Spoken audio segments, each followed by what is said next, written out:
Assalamualaikum warahmatullahi wabarakatuh. Lagi bersama Cempaka Farm. Kali ini kita panen lagi.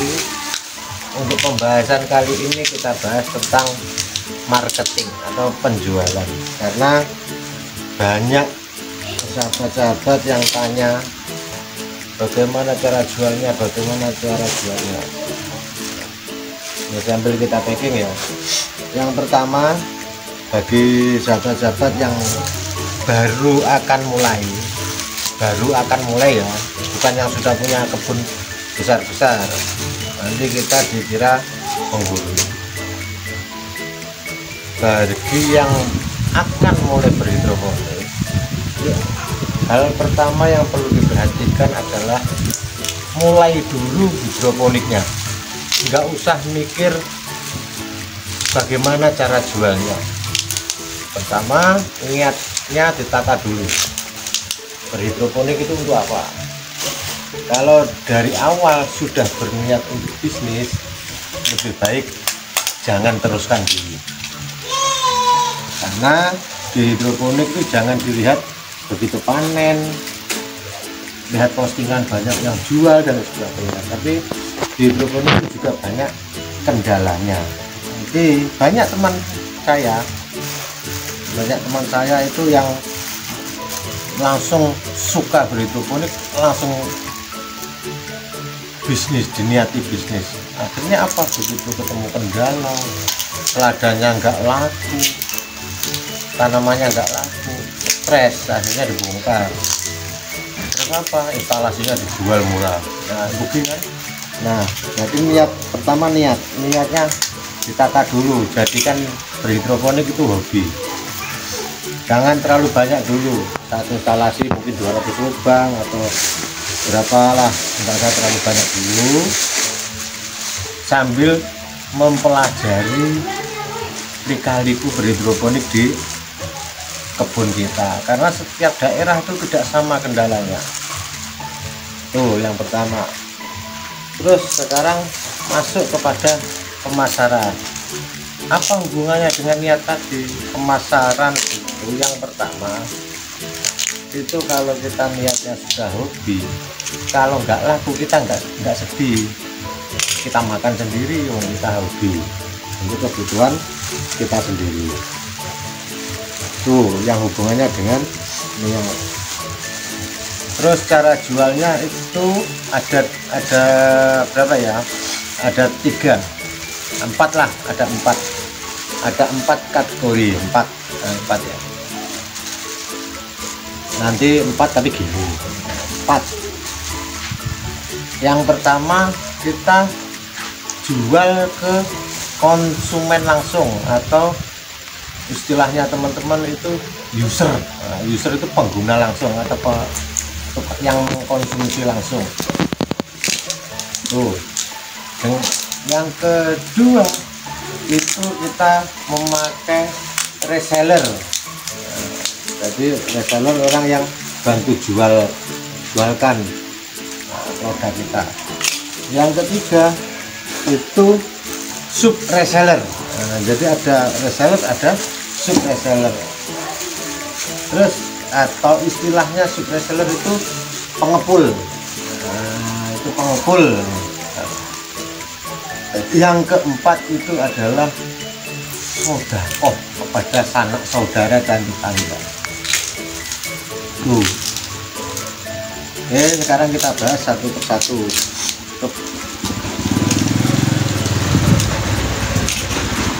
Kepada konsumen, yang dimaksud dengan user langsung itu apa? Jadi nggak usah bingung bagaimana cara mencari pelanggan, nggak usah bingung. Sahabat-sahabat punya HP, punya sosial media, posting saja setiap hari diposting, update perkembangan kebun, atau sahabat-sahabat lagi ngapain di kebun, posting aja, sedang ngapain dan sebagainya. Itu otomatis nanti orang yang melihat itu akan tahu, oh di sana mungkin pada waktu itu pas sahabat-sahabat posting belum butuh panenan, belum butuh sadar, tapi suatu saat pas butuh, nah itu kan tinggal nyari sahabat-sahabat yang sudah. Intinya selagi manusia di bumi ini masih suka makan sayur, itulah pasar kita. Di pasar itu kita yang ciptakan, bukan kita ikut ke pasar, tapi kita yang ciptakan. Lagi masih makan sayur, peluang laku itu masih ada, tinggal usaha kita bagaimana. Misal, terus yang kedua reseller, orang yang mungkin bantu jual kita, menjualkan kebun kita. Semisal ini, kalau di konsumen kita jual dengan harga 30 seumpama ya, 30. Ke reseller nanti kita beri harga dengan harga 25. Jadi kita beri setan. Apa setan? Space untuk reseller menjual lagi. Terus yang ketiga sub reseller atau pengepul. Kalau pengepul itu harganya pasti lebih murah lagi, di bawahnya reseller. Kadang apa ya, pengepul itu memasuk pedagang yang di pasar ya. Pedagang yang di pasar itu kan statusnya adalah reseller, tapi pedagang yang mengisi ke pedagang di pasar itu sub reseller. Harganya turun lagi, bisa space antara 7.000 sampai 10.000 dengan harga konsumen langsung. Yang ketiga, bila kita panenan melimpah, jangan lupa sodako. Nah, kalau sodako uang itu biasanya kita eman, tapi kalau sodako sayur selain itu menyehatkan juga ringan buat kita. Jadi kita sodakokan pada tetangga, saudara. Nah itu mungkin sahabat-sahabat sekalian, kalau melihat di YouTube atau tanya-tanya kepada yang punya kebun-kebun besar, itu pasti bagaimana pasarnya. Nah itu keliru itu kalau tanya bagaimana pasarnya. Lebih baik tanya bagaimana cara menanam dengan baik dan lain sebagainya. Pasar itu akan muncul sendiri kalau kita mau berusaha. Kalau tanya di yang sudah besar-besar itu pasti menggunakan horeca. Apa itu horeca? Hotel, restoran dan kafe. Tuh, itu biasanya sudah kontrak per hari menyuplai berapa kilo dan sebagainya.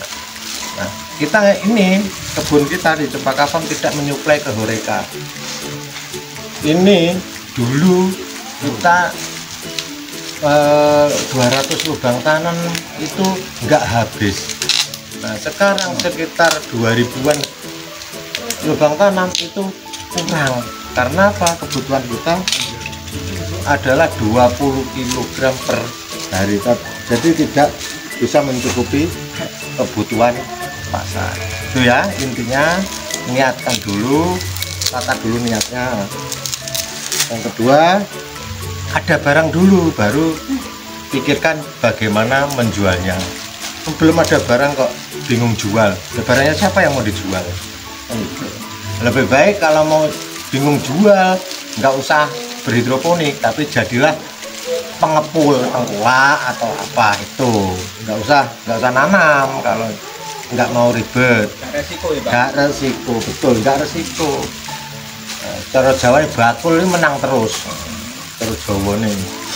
Jadi pedagang itu pasti untung terus karena nggak mikir. Kalau kita petani itu ada resiko, tapi kalau resiko itu kita sudah niat kita hobi, maka apapun resikonya tetap happy. Tuh, itu dulu ya, nanti kita sambung lagi kalau mungkin ada yang tanya-tanya. Oke, tadi kita bahas terkait marketing ya, penjualan. Intinya itu tadi, oh yang penting kita ada dulu barangnya, baru kita pikirkan jual. Kalau nggak ada barang kita jual, nah terus bagaimana? Ya lucu nanti, yang dijual apa? Barangnya nggak ada. barangnya sopo. Terus yang jadi catatan, kalau kita sudah berkebun dan sudah berencana menjual keluar, itu jaga kualitas kebun kita. Jangan sampai orang itu pelanggan lari gara-gara tidak suka dengan hasil dari kebun kita. Banyak hal, mungkin yang komplain pahit, yang ketuaan, kurang bersih daun tuanya, dan sebagainya, banyak sekali komplain-komplain itu. Kalau sudah bisa menjaga itu, otomatis pelanggan itu akan kembali lagi untuk membeli, mungkin di seminggu lagi atau apa, itu kalau butuh itu pasti cari kita lagi. Dan kalau misalkan permintaan banyak seperti kebun kita ini di Cempaka Farm, itu permintaan 20 kilo per hari. Kebun kita hanya mampu setiap 5 hari atau seminggu sekali, nggak mampu setiap hari. Tapi kita nggak berani ambil milik kebun teman. Sebenarnya banyak di komunitas itu ada, tapi kita nggak mau resiko ambil risiko terlalu besar dengan kualitas kebun di teman kita itu. Karena pengalaman kemarin pelanggan minta kebun kita belum panen, kita ambilkan punya temen, ternyata 2 hari itu sudah membusuk, atau bahasa pertanian itu lonjot, nggak bisa dimakan, sudah dibuang. Itu komplainnya juga ke kita, padahal itu hasil kebun temen, komplainnya ke ya, sehingga kita nggak bisa menyuplai lagi gitu. Sehingga nggak bisa mengambil punya teman lagi, sehingga siap bagaimanapun kebun kita yang kita jaga kualitasnya, kita jual. Konsumen itu terus dicatat, kalau bisa usahakan punya nomor teleponnya. Orang yang pernah beli catat siapa namanya, rumahnya mana, nomor WA nya. Waktu kita panen kita tinggal hubungi lagi, butuh tidak butuh, senang tidak senang orang tersebut, kita tetap kabari di WA, info kebun kita akan panen tanggal sekian, mungkin 2 atau 3 hari lagi mau panen, silahkan pesan kalau mau order. Itu strategi atau cara-cara. Banyak cara lah kalau masalah menjual, mungkin ikut bazar itu apa dan sebagainya. Itu ya, mungkin cukup dulu terkait marketing, bagaimana menjual hasil kebun kita. Kalau kurang lengkap mungkin lain waktu kita akan dalami lagi, kita bahas. Sekarang ini saya monolog, jadi kurang dalam pembahasannya. Kalau nanti ada dialog, ada pertanyaan, itu akan lebih dalam lagi, dan kita bahas di video-video yang akan datang. Cempaka Farm mantap.